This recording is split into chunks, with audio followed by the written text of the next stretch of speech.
বিসমিল্লাহির রহমানির রহিম। একটা নতুন এপিসোডে আপনাদের সকলকে স্বাগতম।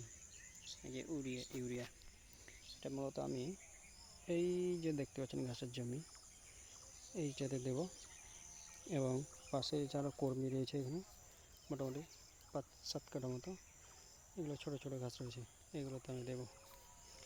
দেখুন প্রতিটা থোপে কতগুলো কাণ্ড গজিয়েছে। এক একটা কাণ্ডতে মোটামুটি 20-25টা করে ডাটা আছে। এই দেখেন যেগুলো, এই যে এইগুলো নতুন নতুন গজিয়েছে। এটা গাছের থোপা, দেখেন গাছের একটা গাছের থোপা।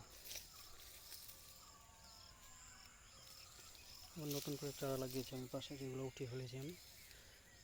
এই যে কাণ্ড মোটা কাণ্ড একটা কুচড়াটার মতো, এই দেখেন একটা থোপা কি থেকে রয়েছে।